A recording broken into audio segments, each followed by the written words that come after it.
So good evening, everybody. It's so wonderful to be back here at the Torch Center. Mussar Mondays. David, welcome. Tony, welcome. Remind me your first name? Adam. Adam. Well, newcomers, and of course, the regulars. So great to see you. Before we begin, we thank you all for joining us online. I want to share with you that this Saturday night is not only going to be Chanukah, but it's also going to be casino night at the Torch Center. You won't want to miss this, right? Dreidels and everything. Dreidels, poker, blackjack, the other games, I don't know what they are, right? I'm not a big poker person, but my children all reserved seats. They're like, we're coming. I'm like, it's for 21 and older. They're like, we're coming anyway. So, we know somebody. No, but really. So I look forward to seeing everyone. It is for young adults. It's fairly discounted till tomorrow. Otherwise, the price goes back up. It's also discounted for adults, but it's for all ages. It's for all ages. Anybody who wants to get it out of their system, this is a great opportunity. Just gamble away for those coupons and win amazing prizes and meet wonderful people. It's going to start at 8 p.m. on Saturday night, Motzei Shabbat, and it's really going to be a fantastic event. I look forward to seeing Tom there.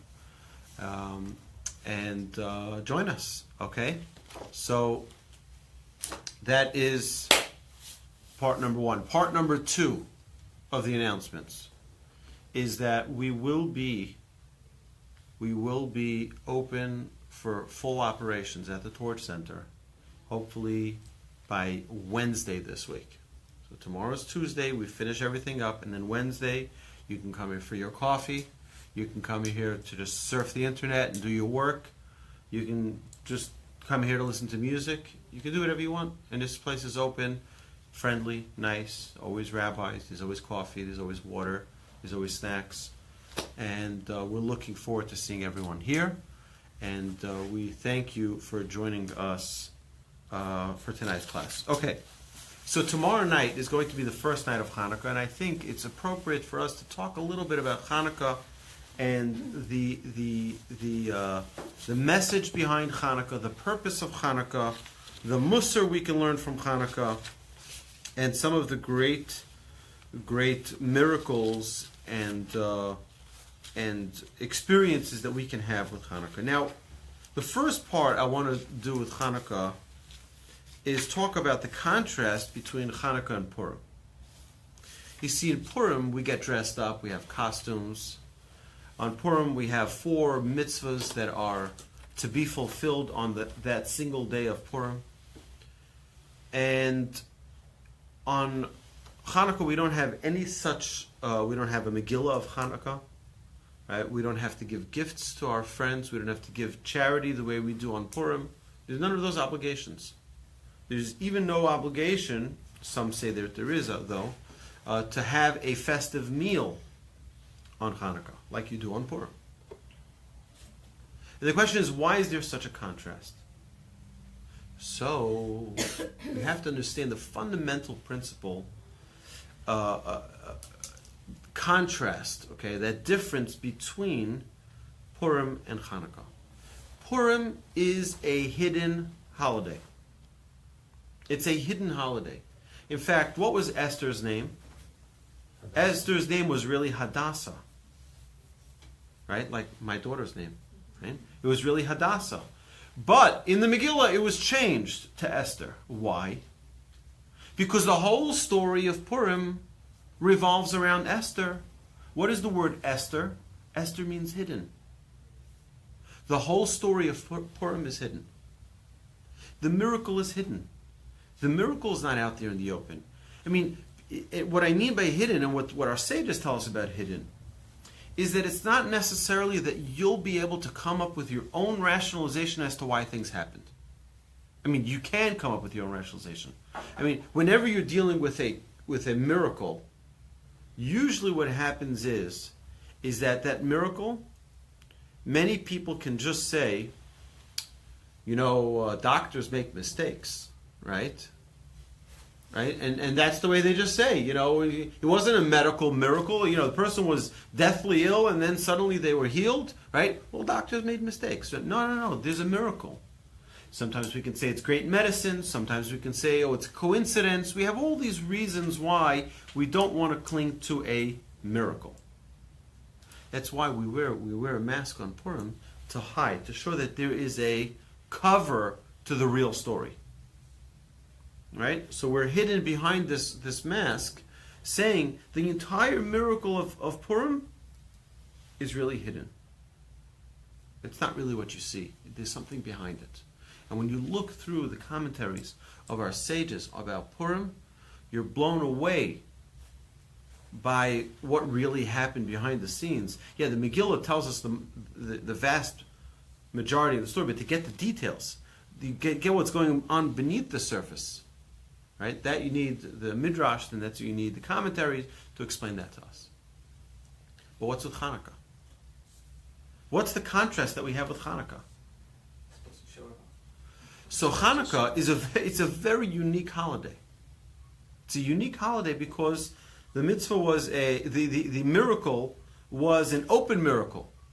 One of the questions that everyone asks is that we know that we found after we beat our enemies. So what did they find? They found a day's worth. 1 day's worth, 1 flask of oil to light the menorah. And what happened? It lasted 8 days. So how many days were a miracle? 7. 7 were a miracle. So why do we light 8 days? Why do we light 8 days? Light 7 days. 1 day it was gonna burn anyway. So light 7 days. Found it. Right. So they found it. So our sages tell us the fact that it burned the first day is also a miracle. The problem is, here's the reality of our existence, right? Anybody here come here today by foot? Anybody here walk here today? No. We all got into a car and we drove here. Do you know that itself is a miracle? The fact that, did anybody put in their gas tank when they ran out of gas most recently, did anybody decide, it's cheaper for me to just put in water? Let me put water in. No, why not? Why not? Because it wouldn't work. Why wouldn't it work? Who said that oil should burn or gasoline should burn and not water? Who said that? They're both liquids. Who said that this should burn and this shouldn't burn? God said. But that itself is a miracle. The problem is that when you have so many miracles going on a regular basis, you don't appreciate that miracle. You don't appreciate it as a miracle. You think it's almost coming to you. That's the reality. The story about the great sage in the Talmud, that his daughter comes to him right before Shabbos and she says, "Oy, I forgot to buy oil. I bought instead vinegar. What am I going to light the Shabbos candles with?" So he said, whoever said that oil should burn will say that vinegar should burn. Right? It's the same miracle. Right? But what's the problem? The problem is that people think that it's normal for oil to burn. That itself is a miracle. Chanukah, we celebrate the open miracles. Yes, just the fact that we have oil that is capable of burning is a miracle unto itself. So we don't light 7 days. We light 8 days. Because even that first day is also a miracle. And we recognize that. All right? So now, that's the I think the first big difference between Chanukah and Purim. But we see something else. I mentioned this in the past. The oddest holiday of any holiday is Chanukah. For some it's their favorite. They get gifts or give gifts. I think giving gifts is more fun. But it's the oddest holiday. Does anybody hang a matzah by their front window? No? Nobody hangs a shofar by the front window. But we put a menorah by our front window. Right? Why do we do that? Do you hang a challah every Shabbos, put it by your front window, a challah, so that everybody should see that it's Shabbos? Right? No. But here's the only time we find in Judaism that you show it off, so to speak. You put it out there for the world to see. Why? Why? Why do we need to show this out to the world? So there are a couple of principles here that I think that need to be refreshed. The first is, and we're going to see this here, we're going to learn in a few minutes, we'll read a special addition that we add to the prayer, the Amidah, 3 times a day during the holiday of Chanukah, during these 8 days of Chanukah, starting with tomorrow night, which is the first night of Chanukah. We're going to go through it here tonight together. The reason is as follows. All right. First is, what is light? What is light and what is dark? Right? It's a very interesting. We contrast them, light and darkness. Right? God created. Right? What did God create? Right? Light and dark. The thing is like this. Dark doesn't spread. Okay? Take a look. Watch carefully. You might miss it. Okay, ready? Did the whole room get dark? You know what's in my hand right now? Darkness. Right, but it doesn't spread. It's contained. Right, but if you take a candle in a dark room, the whole room gets lit up. Right? Right? You're just saying it spreads out. That's part number 1. Part number 2. Everything that you have, here you go. You see this? Keys. What happens when I leave go? It falls. Right? I have a book here. What happens when I leave go? It falls. Everything. You even take a feather, which is so light, it'll fall. There's only one thing. Because it's physical objects fall. What is a physical object that goes up? That defies gravity? There's only one thing, and that's fire. Fire defies gravity. You take a fire, it goes up.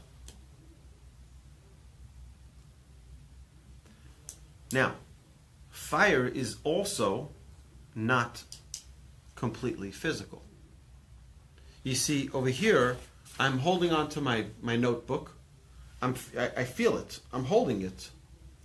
And if I leave go, it's going to fall. What happens with fire? Is it there? Can you feel it? You can feel it because it'll burn your hand. But you can't really, you're not really holding anything. It's not really there. Right? I know it's there because it's going to burn me. But that's the only way I know that it's there. Otherwise, feel it. Otherwise, you don't really feel it. Meaning, what our sages call it is the absolute fusion of physical and spiritual. It's the perfect blend of physical and spiritual. You're taking something physical and making it spiritual. That's why I believe the reason our sages tell us that Friday night you light the Shabbos candles. Because what did you do the previous 6 days? The previous 6 days you were busy with one thing. Physical. Work, job, business, physical, running around doing... What happens Shabbos? Shabbos, we're all spiritual. So what do? We take something which is this fire, and we take it, something physical, and now we make it spiritual. Right? Not only that, is that physical, which usually has gravity pulling it down, and it uplifts it. So it takes all of the greatness of your week that you had and lifts it up. Right? It's a beautiful idea. Your whole Shabbos, right, gets its tone. from lighting the Shabbos candles. Why do we light candles after Shabbos? There's a difference between the candle we light before Shabbos and the candle we light after Shabbos. The candle you light before Shabbos is a single wick, while the candle you light after Shabbos, the Havdalah candle, is at least 2 wicks combined together. Why? Because you want to still, the idea is that when Shabbos is out, I want that holiness, that spirituality to carry over to the physical days of the week. I want to have that spiritual, infusion. I want to have that upliftedness that I had this whole Shabbos. I want it to carry over. So now we take that Shabbos candle and mix it with that weekday candle. It doesn't have to be the exact candle because it was burnt out already, right? But that idea of the Shabbos wick with the weekday wick blend together, it makes one fire together. Okay? That's the idea of that. But now you have Chanukah. What was Chanukah? We'll see this right here. Chanukah was the spiritual defeating the physical. It was the holy overcoming the unholy. It was the few beating the many. The pure winning the impure. It was this idea of the physical losing to the spiritual. We had several discussions about this in previous classes. I don't know if it was on Facebook Live, so I'll have to review it here. But we talked about the idea of the tithe or the charity. And as someone mentioned to me right before class, it doesn't compute. It doesn't make sense for us to let go of our hard-earned money. You have to let go of your own control, so to speak, and put it in the hands of the Almighty. Very closely linked to the idea of Chanukah. Chanukah, we leave go of the physical to become more spiritual. Okay, so why do we put it by the window? Why do we put it by the window? So we said the only holiday that you put out the window is Chanukah, because we don't believe that our responsibility is only to ourselves. We don't believe that we take that light and we only have that light for myself. I'll put it in my own living room, in my own dining room, and the light is for me. That's a Shabbos light. That's specifically for us. But the Chanukah light, that we have to share with the world. We have to show the world. We have to be a light to the world. Now, the world doesn't necessarily need to be to the nations of the world alone. It could be to Jews who don't know about Chanukah, to Jews who don't know about Shabbos, to Jews who don't know about kosher. To shine that light, to remind us of the responsibility that we have as being people who do know, to share that with other people. You hear a good idea, you hear a good message, share it with someone. You're going to do a mitzvah? Have someone join you. Call a friend. Tell them, come join me in this mitzvah. Chanukah is a reminder we cannot be selfish. Chanukah is a reminder we need to share that light with the world.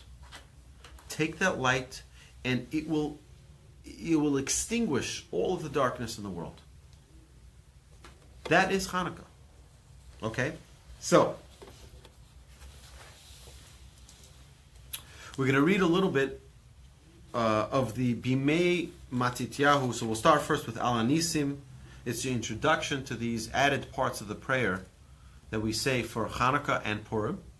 We say the same introduction. And that is, and for the miracles, and for the salvation, and for the mighty deeds, and for the victories, and for the battles which you performed for our forefathers in those days, at this time. And now there's two very important things here. First is, if you forget to say this in the Amidah, you forget to say this in the Amidah, in many times when you have an addition to the Amidah, if you forget, like in the 10 days preceding Yom Kippur, between Rosh Hashanah and Yom Kippur, there are certain inserts that you put in to your Amidah. And if you forget them, by some of them you need to repeat the whole Amidah. Here, if you forget these words of thanks, you don't repeat it.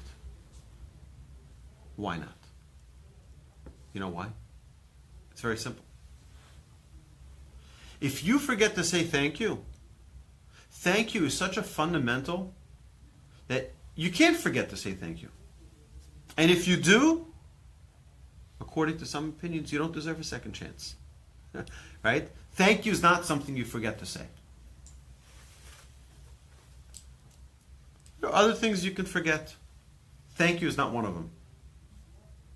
Right? This is specifically placed in the Thanksgiving section of the Amidah, in Modim. We give thanks. By the way, in this Modim, what do we thank for? Right? For our lives which are committed to your power, and for our souls that are entrusted to you, for your miracles that are with us every day, and for your wonders and favors in every season, evening, morning, and afternoon.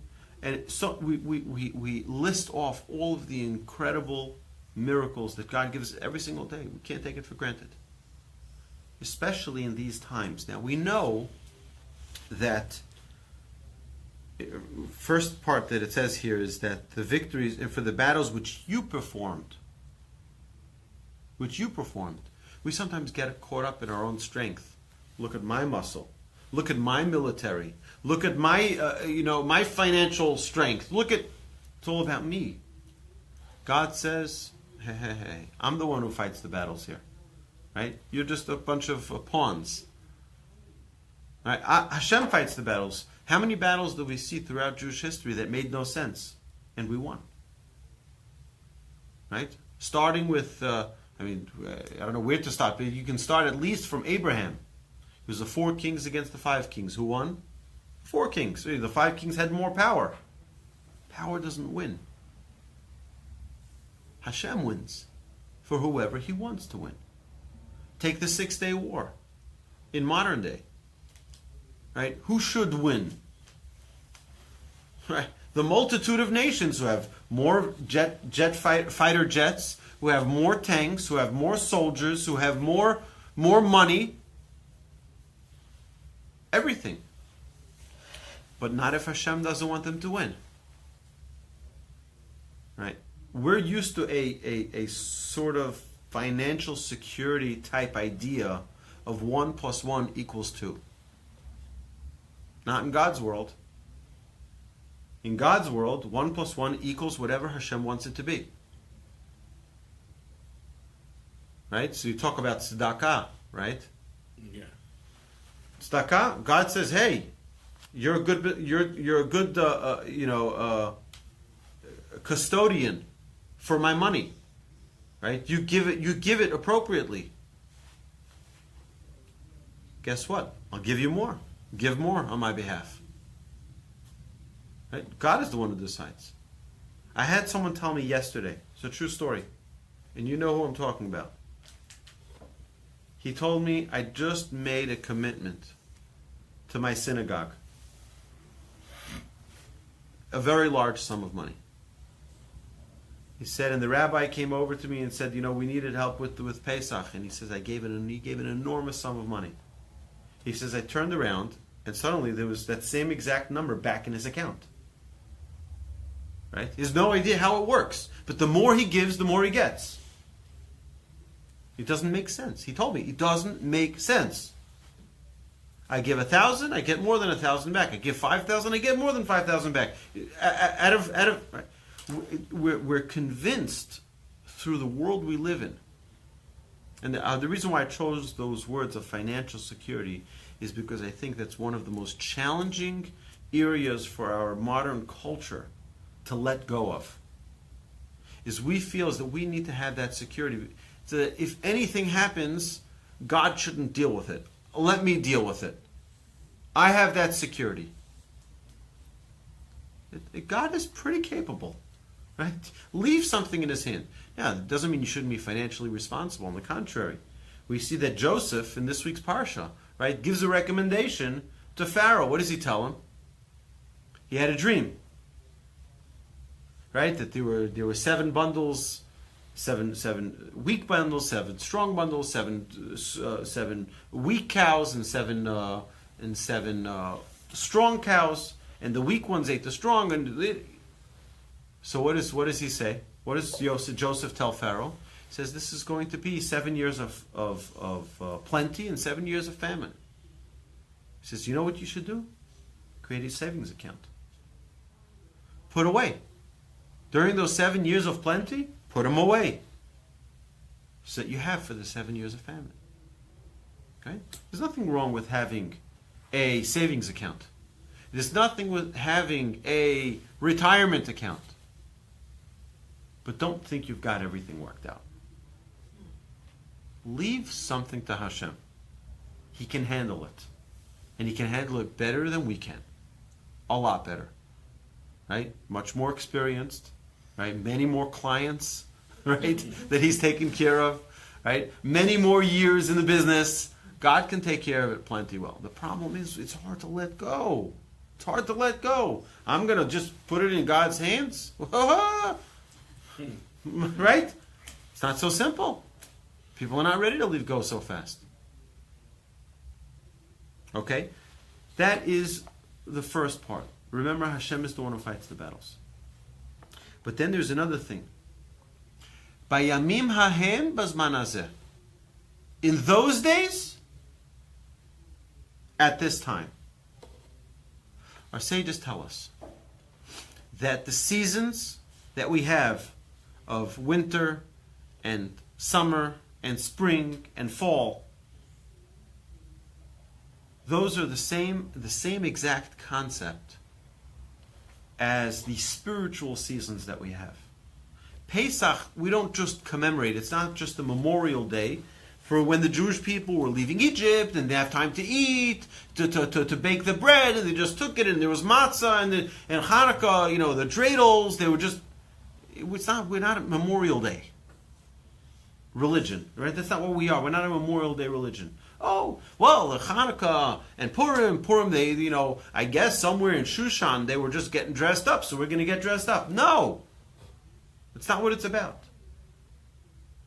The idea behind holidays is that the same exact power that rested on that day or those days back then, those same opportunities are here again today, during these days. A quick example. What happened when Moses sends the spies to spy out the land of Israel, to investigate? They come back and give a negative report, and the Jewish people cry in vain. What day of the year was that? That was the 9th of Av, Tisha B'Av.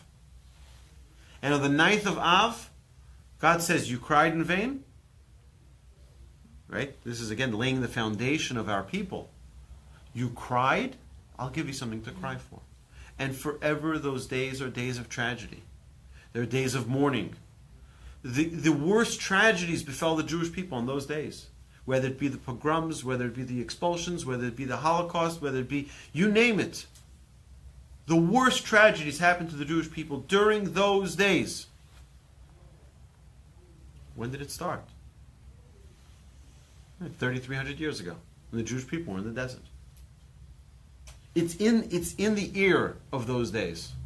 And by the way, modern day tragedies. You think of these little wars, not little, but pretty big wars, whether it was Gaza or Lebanon, Syria, all of these little, things that happen. On the global scale, they're little. In Israel, they're huge. People can't live in peace. They're running to different, bunkers, bomb shelters.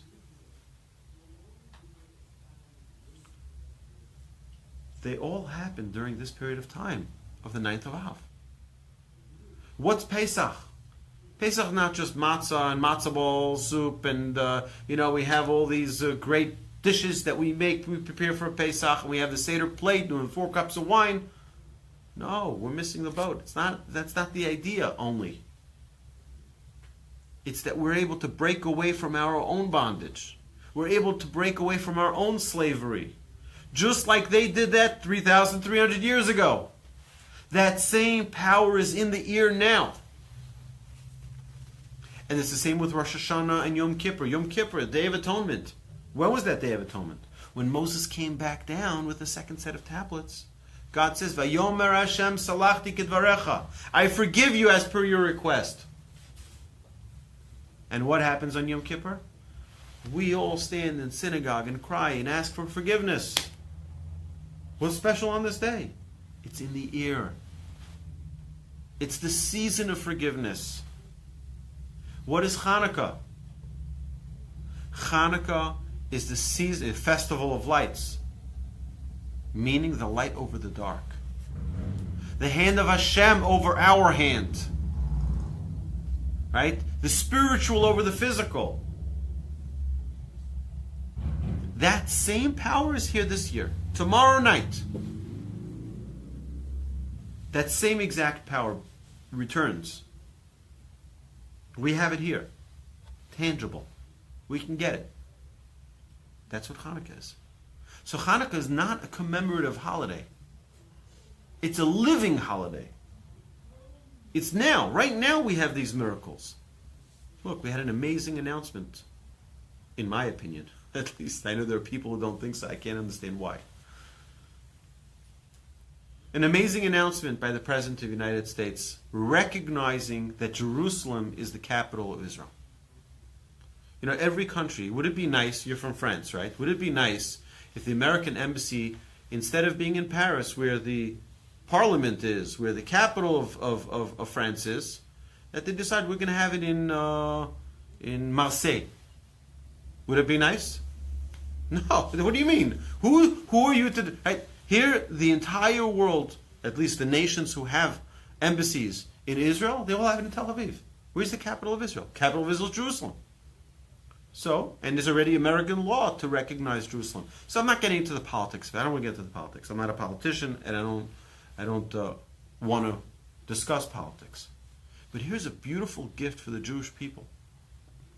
That now a nation, the most powerful nation in the world, is recognizing... I think there are a lot of things we take for granted. You know, when I was watching all of this going on, I'm like, what in the world does America have to gain? I mean, for Israel, it's you know, it's a lot of validation. It's a lot of, you know, it's encouragement. But what does America have to gain? Why is America so pro-Israel? It's an amazing... You should just know that any Jew who doesn't stand for the national anthem, right? There's never been a country in the world that has been this kind to the Jewish people as the United States of America. Never. Right? Britain has executed the Jews. France has executed the Jews. Germany doesn't even deserve to be mentioned. Every nation, you think about it, we've been persecuted by them. The Americans? Unbelievable. Unbelievable kindness. The generosity, the support, the help. The technology. The investment. It's unbelievable.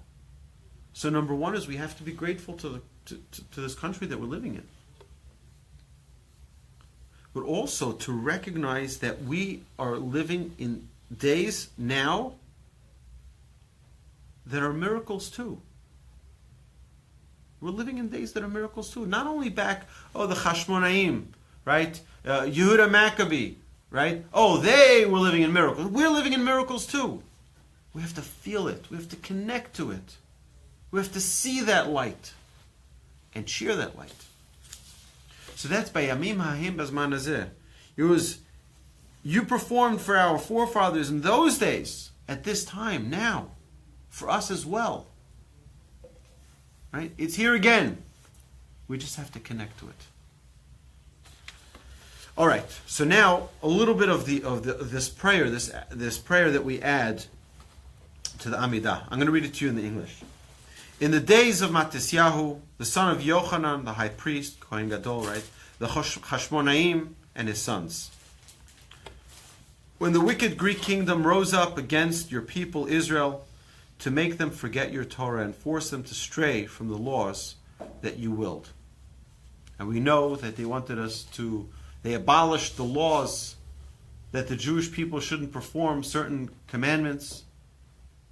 You can't keep the Shabbos, and you can't do a bris. By the way, not very different than the Russians did.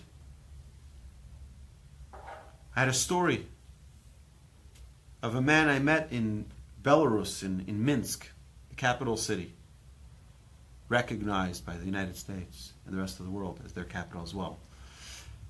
So I was in the main synagogue in Minsk, and this man told me that his youngest son was born, and it was under the harshest period of time of the communism of the USSR. And his wife said, under no circumstances, you're not circumcising our son. You're not giving him a bris. You're not giving him a bris. He said, fine, you don't want, no problem. So on the 8th day, he tells his wife, I think you're very tired. I think you need to take a nap. I'll take the baby for a walk. And he told me this. He said, I took him down the block, and he went to a building, and he went all the way up to the top, to the rooftop. There's nobody who can see him except for the Almighty. And he gave his son a bris on the rooftop, wrapped the baby up, and brought the baby back home. Right? His wife didn't want a bris. He didn't have a bris. Right? In public he didn't. He had to hide it. He had to do it in a place where nobody would know about it. He says when he came home, his wife was yelling at him, what did you do? What did you do? He says, what are you going to do now? Right? What are you going to do now? But people had to fight for their Judaism. Today it's so easy. Today you go on your phone, you have an app. Right? Anybody have iTunes on their phone? You can listen to Torch podcasts. You can listen to classes. You can listen to thousands of classes. You can watch videos on YouTube, on Facebook. You can... Today, with our own... here we have a Talmud, right? In English. Anyone can open it. Look at all of these books, these magnificent books in the Levitt Family Library here at the Torch Center. Right? Every book in English. Modern, understandable English. Not so complicated. You have to be a professor to understand it. It's so accessible.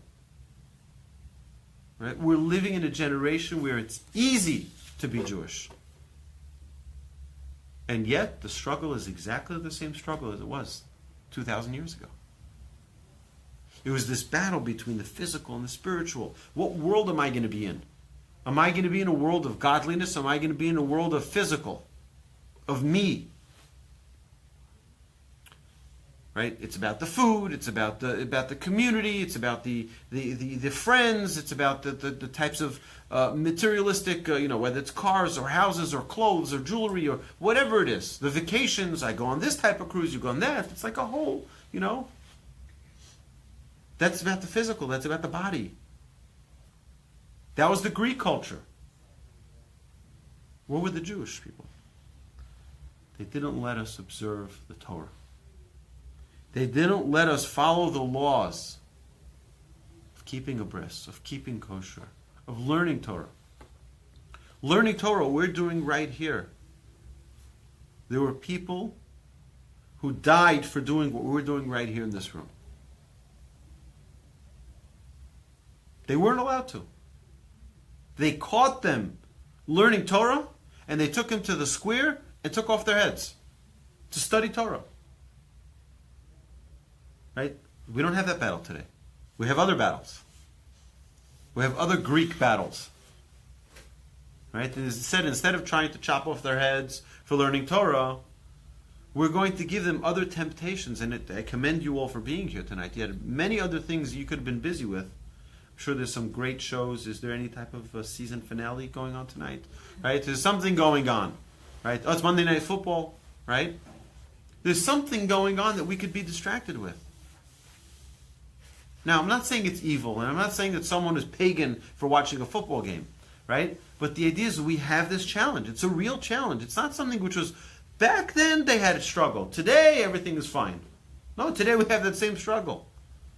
And it's that same battle. And today we can overcome it just like they did then. Today we can reaffirm our commitment just like they did then. You in your great mercy stood up for them, for our ancestors, in their time of their distress. You fought their battle, judged their claim, and avenged their wrong. You delivered the strong in the hands of the weak, the many in the hands of the few, the impure in the hands of the pure, the wicked in the hands of the righteous, and the malicious in the hands of the diligent students of your Torah. Who fights the wars? Who fights the battles? This right now that we're doing here in this classroom. And with the Torah study that's happening right now in the lounge, in the next room. That same Torah study is the most powerful military in the world. Torah study. You understand, we're used to thinking in different terms. Right? Be well educated, and you're going to be well trained, and you're going to have a fine military. That doesn't win the wars. They may fight the wars. It's not going to win the wars. God placed the strong in the hands of the weak, the many in the hands of the few, the impure in the hands of the pure, the wicked in the hands of the righteous, the malicious into the hands of the diligent students of your Torah. For yourself you made a great and holy name in the world, and for your people Israel you worked a great victory and salvation on this very day. It doesn't make sense. But you know what? When you live in God's world, it doesn't need to make sense. It's a different existence. It doesn't need to make sense. It doesn't need to add up. 1 + 1 does not equals 2. It equals whatever God wants it to be. How many of us have brought home a paycheck and it had blessing to it? It just like has great success. It just, you can't use it up. Right? And then other times, before you turn around, it's gone. How's that possible? Right? Well, sometimes it has blessings, sometimes it doesn't. You can earn that money and you'll have a plumbing bill, and you'll have an extra, the air conditioning needs to be replaced, and the freezer goes out, and this goes, right? Suddenly car repairs. You get a speeding ticket. No, you don't speed. Right?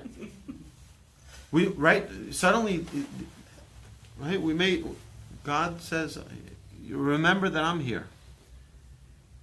It may make sense to you, but there's a power that's far greater than that. Are we willing to live in a spiritual world or only in a physical world? That is Chanukah. Chanukah is we take this physical menorah, we light candles, but we show that it's not about the candles. It's about the light that comes from those candles. It's the spirituality that's everywhere. That just shines to the world. That's what we have in our Chanukah. Yeah, so we have gifts. It's not about the gifts. And we see that pretty clearly after tonight. It's not about the gifts. Gifts is a great thing. By the way, don't think we got it from Xmas. They got it from us. Right? It's fine. We can give the gifts, and you should give the gifts. It's a great thing. But it's not about that. It's not about that.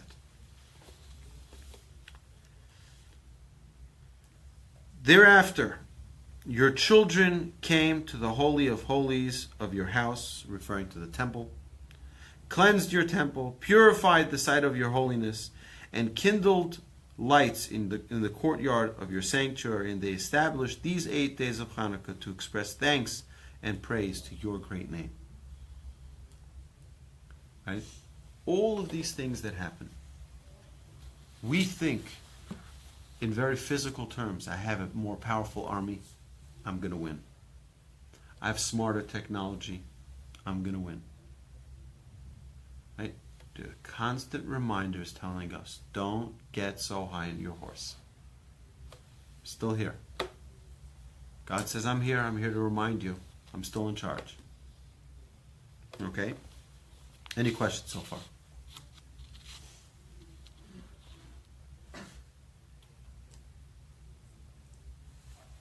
Now there are a couple of some other very interesting points that I want to point out. I've mentioned this in previous years, but I was thinking, a menorah, all the candles need to be at the same level.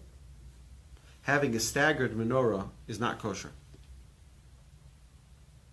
It's not kosher. So another question. Right? If you look at the menorah, most menorahs, not all menorahs, but most menorahs meet at the stem. Right? They meet at the stem. You have the shamash. Sometimes the shamash is in the middle, sometimes it's on the side. The shamash is taller than the rest of the candles. And all of the other candles have a meeting point. They're all at the same height. So why is the shamash higher? And why can't they be staggered? So I was thinking like this. The shamash represents the Almighty. We recognize that God is above us all. But as human beings, we're all the same. We're all on the same level. Some may have grown up in a certain type of lifestyle. Some may have grown up in a different type of lifestyle. But we're all equal human beings, loved by the Almighty. We're different. Yeah, we're all different. Even children who grow up in the same home are different. So, we don't have to hate. We need to hate anyone because they're different. We're different. So what? It's beautiful to be different.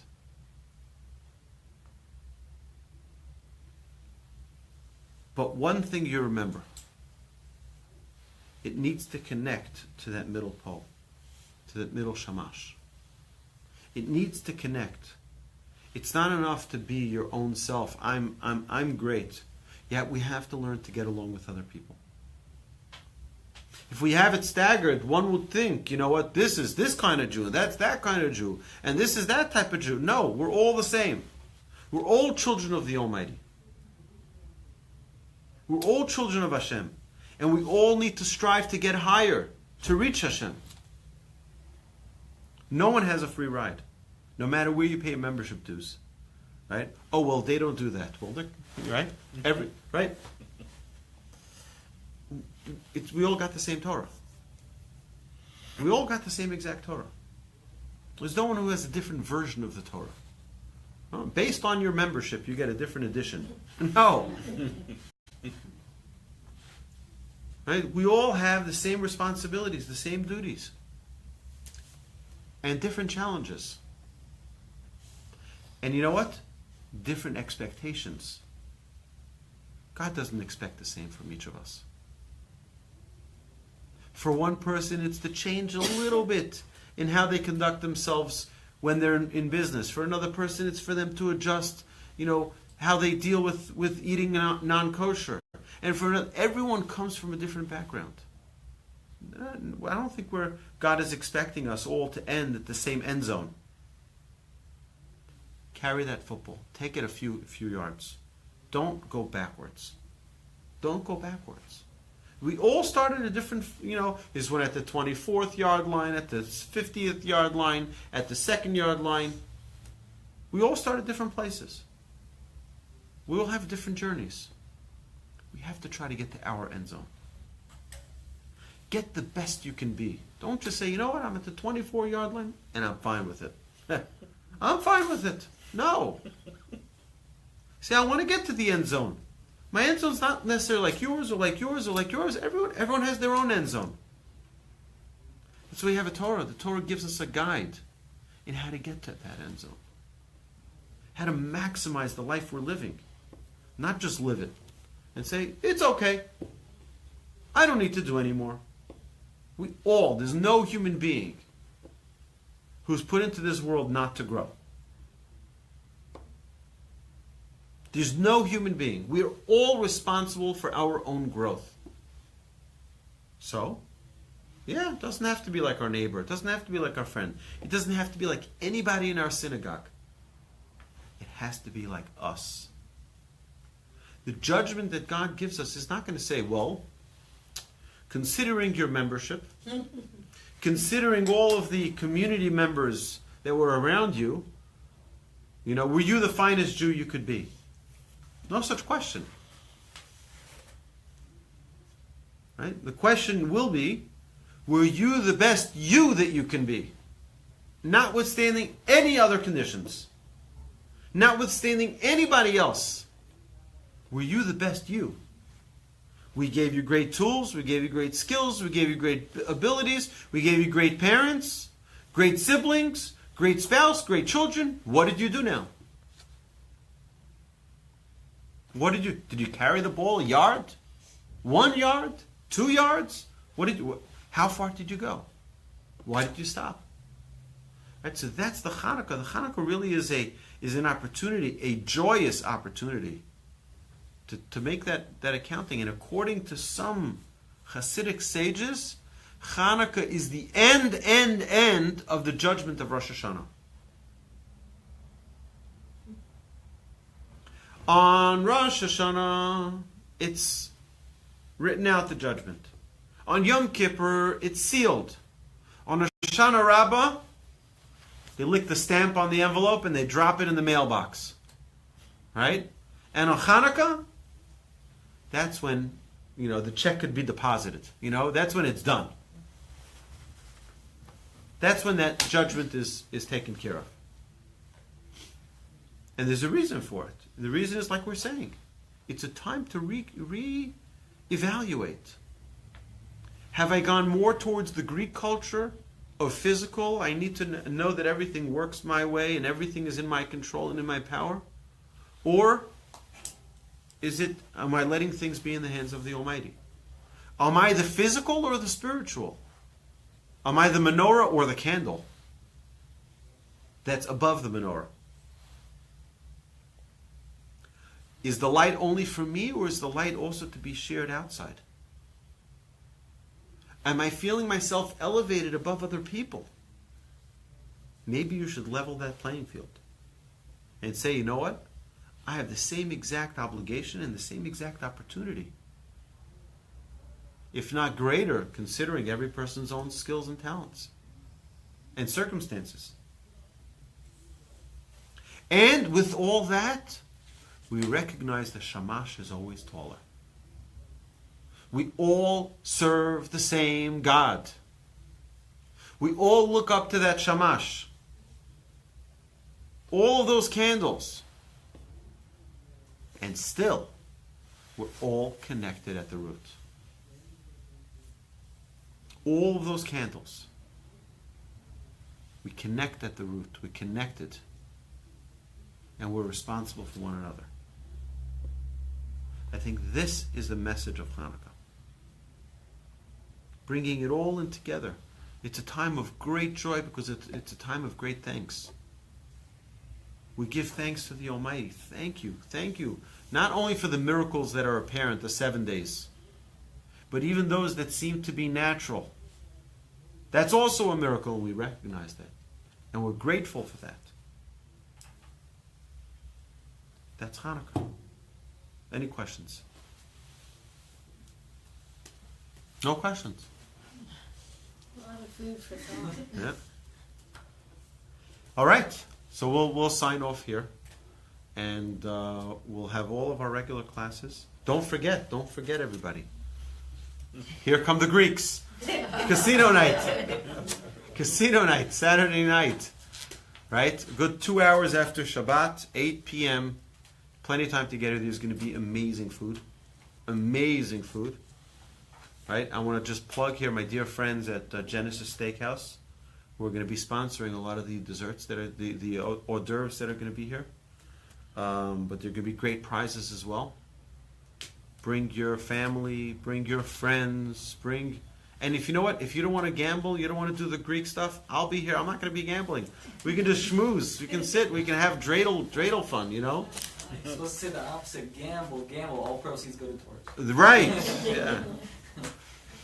Don't forget, you're less than 24 hours for that discount, so go for it. Get online, torchweb.org. Okay, my friends, thank you so much for joining us. Have a lovely evening, and please click right down there or up there, wherever it is, like and share these videos. Please, thank you so much, so that we can share this Torah with everyone out there and be a light to the nations. This is like our menorah we're putting out to the world. So, thank you so much, everybody. Have a wonderful evening, and happy Chanukah.